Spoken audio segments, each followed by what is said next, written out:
ህወሓት ከቀጣይ ሳምንት ጀምሮ ስልጣን ሊቆጣጠር እንደሚችል አስታወቀ። የኢህአዴግ ቅርንጫፍ ሆኖ ስልጣን የተቆጣጠረው ዘረኛውና ዘራፊው ብልጽግና ፓርቲም ኢትዮጵያን ወደ ቁልቁለት እያጓጓዘ ነው ተባለ። በኢትዮጵያ ፖለቲካ ኢትዮጵያን ከ30 ዓመታት በላይም ቀጥ ጸጥ አድርጎ ያስተዳደረው ህወሓት የፖለቲካ መንገራገጭ ውስጥ መግባቱም እያነጋገረ ነው። ድርጅቱ አሁን ወደ ሞት አፋፍ ተቃርቧልም እየተባለ ነው። ጤና ይስጥልን። ከሸገር ቲዩብ የሰዓቱ መረጃዎች ቀጥሎ ይቀርባሉ። ሸገር ቲዩብን ሰብስክራይብ፣ ላይክ እና ሼር እያደረጋችሁ አዳዲስና ትኩስ መረጃዎችን አግኙም። ወደ ዝርዝር ጉዳዮቹ እናልፋለን። ህወሓት ከቀጣይ ሳምንት ጀምሮ የትግራይ ክልልን ስልጣን እቆጣጠራለሁ ማለቱ ተነገረ። በትግራይ ክልል ውስጥ የሚታየው የፖለቲካ ሽኩቻ ወደ አደገኛና ወሳኝ ምዕራፍ መሸጋገሩን የሚያሳዩ ክስተቶች እየተስተዋሉ ነው። ህወሓት በሚቀጥለው ሳምንት የክልሉን ሙሉ ስልጣን ከጊዜ አስተዳደሩ እጅ መንጥቆ ለመረከብ ማቀዱ ከክልሉ አልፎ የአገሪቱን ሰላም ዳግም ፈተና ውስጥ ከቷል። ከዛሬ 5 ዓመት በፊት ተካሂዶ በነበረውና የጦርነቱ መነሻ ተደርጎ በሚወሰደው አወዛጋሚ ምርጫ ውጤት ላይ ተመስርቶ ህወሓት የበፊቱን የክልል ምክር ቤትና ካቢኔ ዳግም ለመመስረት ወስኗል። ይህንን ውሳኔውን ለማጽደቅም የፈረሱትን የቀድሞ የዞን አመራሮች በመሰብሰብ እንዲሁም በመቀሌና በተለያዩ የክልል ከተሞች ህዝባዊ ስብሰባዎችን በማድረግ ላይ ይገኛል። ይህ የህወሓት እርምጃ በክልሉ የጸጥታና የፖለቲካ መዋቅር ውስጥ ከፍተኛ መከፋፈልን ፈጥሯል። የትግራይ ጊዜያዊ አስተዳደር ፕሬዝዳንት ሌተናንት ጄኔራል ታደሰ ወረደ የነን የህወሓትን እንቅስቃሴ ፍጹም ህገወጥና የመፈንቅለ መንግስት አካሄድ ሲሉ በጽኑ ኮንነዋል። ይባስ ብሎም በሌተናንት ጄኔራል ታደሰ ወረደ የሚመራውን የነን ህጋዊ ጊዜያዊ አስተዳደር በኃይል ለማፍረስ ኃላፊነት በኮሎኔል ገብረስላሴ በላይ ለሚመራው አርሚ 22 ለተባለ ወታደራዊ ክንፍ መሰጠቱ መዘገቡ የፖለቲካ ልዩነቱ ወደ ትጥቅ ግጭት ሊያመራ እንደሚችል ማሳያ ሆኗል። ከዚህ ክስተት በስተጀርባ ያለው አሳሳቢ እውነታ የእርምጃ የፕሪቶሪያን የሰላም ስምምነት በቀጥታ የሚጥስ መሆኑ ነው።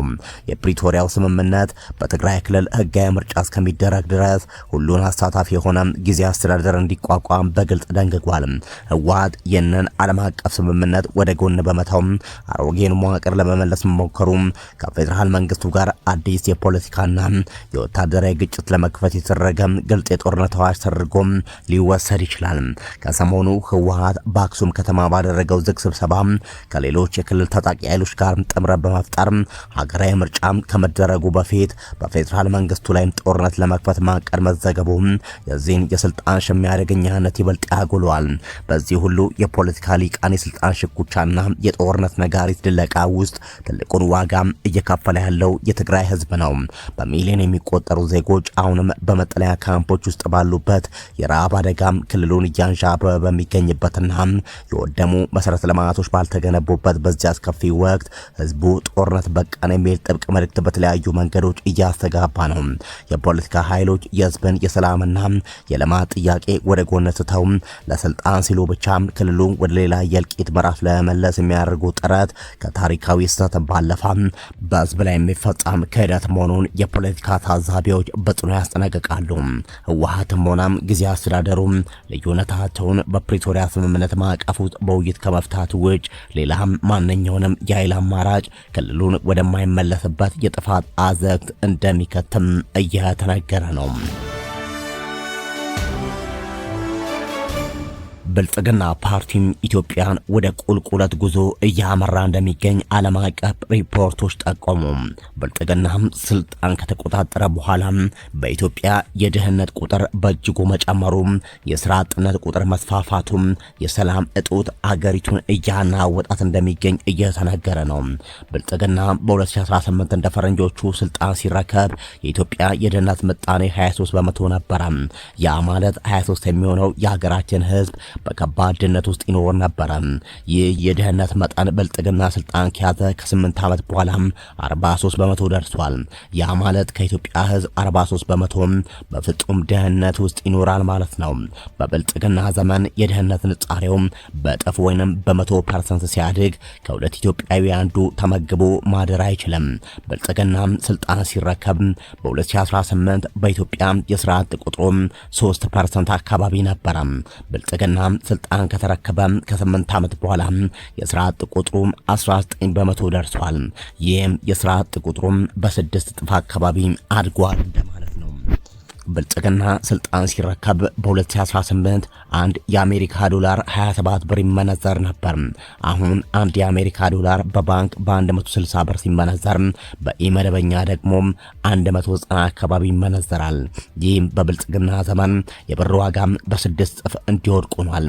በ2023 እንደ አውሮፓውያን አቆጣጠር የኢትዮጵያ ጥቅል ምርት ጂዲፒ 163 ቢሊዮን ዶላር ነበር። በ2024 አሽቆለቆለና 149 ቢሊዮን ዶላር ደረሰ።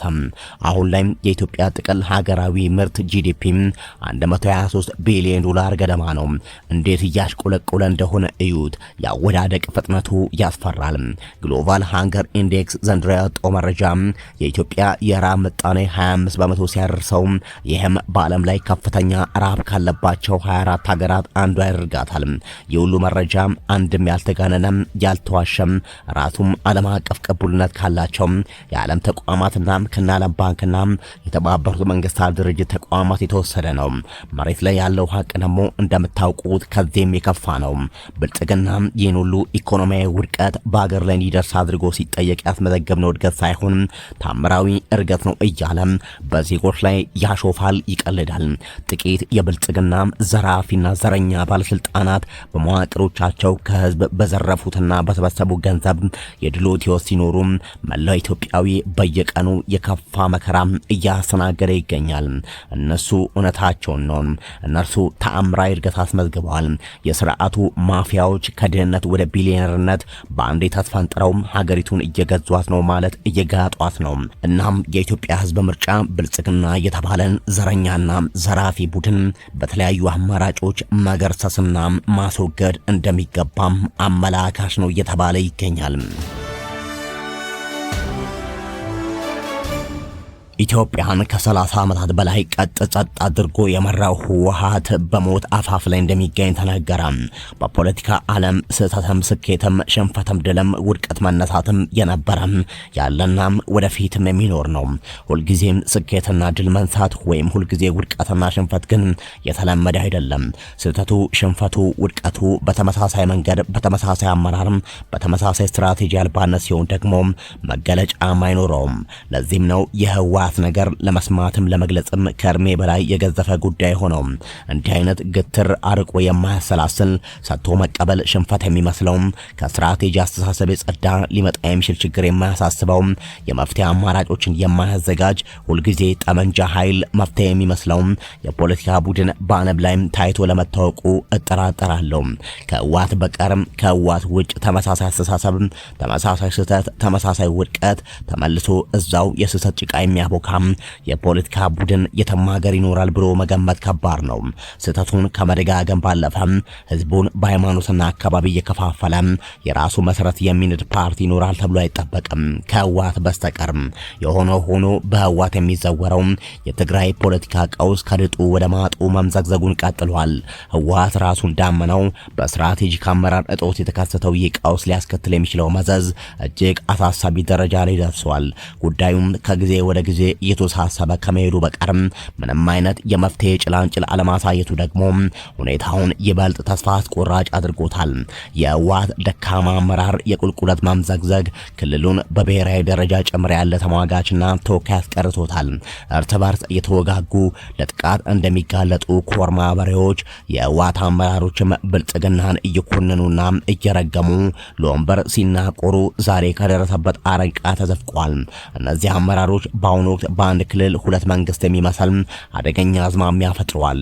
የፖለቲካ ድዊነት መጨረሻ የሚያመላክት የጨለማ ውስጥ ግብግብ ተያይዟል። የሁኔታ የተፈጠረው በትግራይ ጊዜ አስተዳደር በዶክተር ደብረጽዮን በሚመራው በምርጫ ቦርድ የታገደው የህወሓት ቡድን መካከል የሚደረገው ሽኩቻ ከቀን ወደ ቀን እየተባባሰ በመሄዱ ነው። ድርጅቱ ለግማሽ ምዕተ ዓመታት የገነባውን የውስጥ አንድነት በማያቋርጥ ሂደት እየሰነጣጠቀ ደረማምሶ ከምድረ ገጽ ማጥፋት ብቻ ቀርቶታል።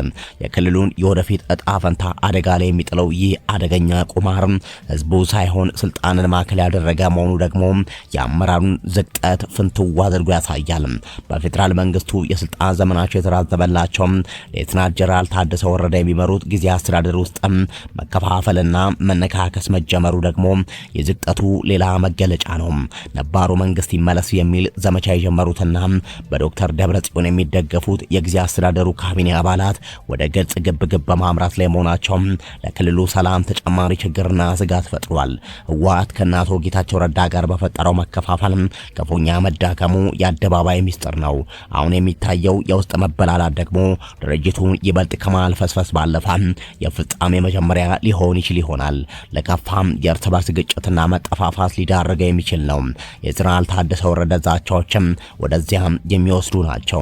ህዝቡ ከጦርነት በኋላ በሰብአዊ ቀውስ በመፈናቀልና በራብ የተሰቃየ ባለበት ወቅት ለስልጣን ሽኩቻ ቅድሚያ መስጠት ታሪካዊ ስህተትና በእጅጉ የሚኮነን ተግባር ነው። ሁለቱም ወገኖች በመደበኛ የሥራ ሰዓት የህዝብ መሰረታዊ ችግር ከመፍታት ይልቅ የፓርቲ ስብሰባና የስልጣን ሽኩቻ ማስቀደማቸውን ተያይዘዋል። በርሜ ያረሩ ቢሆንም የተግባራቸው የሚያመላክተው ግን የአመራር ብስለታቸው ተንጠፍጥፎ ማለቁን ነው። ይህ የእስካሁኑ መከፋፈል ድርጅቱን ብቻ ሳይሆን የትግራይን ህዝብ የፖለቲካ ተደማጭነትና የመደራደር አቅም በከፍተኛ ደረጃ መሸርሸሩ ግልጽ ቢሆንም አመራሮቹ የያዙት ጉዞ ግን ወደ ከፋ ውድቀት እንጂ ወደ መፍትሄ ጎዳና የሚያመራ አይደለም። ከምንም በላይ በዶክተር ደብረጽዮን የሚመራው የህወሓት ክንፍ ነባሩ መንግስት ይመለስ የሚል መፈክር ይዞ መነሳቱም የሞተን ሰው ተነስ እንደማለት የሚቆጠር ካንቱ ጥረት ነው። በምርጫ ቦርድ የተሰረዘ ድርጅት በፕሪቶሪያ ስምምነት መሰረት የፈረሰ ምክር ቤት እንዲመለስ መወሰኑ የስትራቴጂክ አመራር እንጥፍጣፊው መሟጠጡን አመላካሽ ነው። ይህ ከስሜታዊነት የመነጨ ውሳኔ ክልሉን ከፌዴራል መንግስቱ ጋር ለቀጥተኛ ግጭት የሚዳርግ እንጂ ቅንጣት መፍትሄ የሚያመጣ አይደለም። ይልቁንም በታደሰ ወረደና በዶክተር ደብረጽዮን ቡድኖች መካከል ያለው ፍጥጫ ለውጭ ኃይሎች ጣልቃ ገብነት በር የሚከፍት ከመሆኑም በላይ የትግራይን ህዝብ ለተጨማሪ ጥቃትና ውድቀት ተጋላጭ ያደርጋል። አሁን ያለው አካሄድ ካልተቀየረ በትግራይ ውስጥ የእርስ በርስ ጦርነት የመፈጠር እድሉም ሰፊ ነው። ሁኔታው የማይቻል ቢመስልምና ብቸኛውና ዘላቂ መፍትሄ ግን ሁሉንም ባለድርሻዎች የሚያሳትፍ የውይይት መንገድ ነው። የጌታቸው ረዳ ቡድን ሌተናንት ጀነራል ታደሰ ወረደ የደብረጽዮኑ የህወሓት ክንፍ ተቋሚ ፓርቲዎችና የሲቪክ ማህበራት የሚሳተፉበት ክልላዊ የጋራ ምክክር መድረክ በአስቸኳይ ያስፈልጋል። ተሰባስበው የሚወያዩበት፣ እርቅ የሚያወሩበትና አንድነታቸውን አጠናክረው ስልጣን ለተተኪ ትውልድ የሚያስረክቡበት ሁኔታ ካልተፈጠረ በስተቀር ሌላም መውጫ ቀዳዳ የለም። የግልና የቡድን ፍላጎትን ወደ ጎን በመተው የትግራይን ህዝብ ህልውናና ሰላም ያስቀደመ የአንድነት ምክክር ካልተደረገ ግን በትግራይ ከዚህም በእጅጉ በታሪክ ታይቶ የማይታወቅ የፖለቲካ ውድቀት መከሰቱ አይቀሬ ነው። በመሆኑም አመራሩ ከስልጣን ጥመኝነት ወጥቶ ለሰላምና ለአንድነት ቅድሚያ በመስጠት ራሱን ከታሪክ ተጠያቂነት ሊታደግ ይገባል። በእርግጥ የኢትዮጵያ አጠቃላይ ቀውስ የመጣው በህወሓት መሆኑ እውን ነው። እንደ አብይ አህመድ ያሉ ትምህርታቸው ከሰባተኛ ክፍል ያልዘለሉ ካድሬዎችን ወደ ኢህአዴግ በማሰባሰብ ሀገሪቱን ወደ ዛሬ ቀውስ የመሩት እነዚሁ የህወሓት አባላት ናቸው። እንደ ሽመልስ አብዲሳ ያሉ ዘረኛ መንግስታትን ወደ ካድሬነት በመቀየር ኢትዮጵያን ለመስቀልቅል የዳረጉት እነዚሁ የህወሓት ስትራቴጂ አካል እንደሆኑ እውን ነው። በአገሪቱ የብሔር ፌዴራሊዝምን በመፍጠር በአገሪቱ ብሔርን መሰረት ያደረገ ግጭትና እልቂት እንዲከሰት ህወሓት የተወጣው ሚናም ከፍተኛ ነው። ከሸገር ቲዩብ ለእሳት ያዘጋጀናቸው መረጃዎቻችን እነዚህ ነበሩ። ሐሳብ አስተያየቶቻችሁን በኮሜንት አድርሱን። ሸገር ቲዩብን ሰብስክራይብ፣ ላይክ እና ሼር ያደርጋችሁ አጋርነታችሁን አሳዩን። በያላችሁበት መልካም ቀን ተመኘን።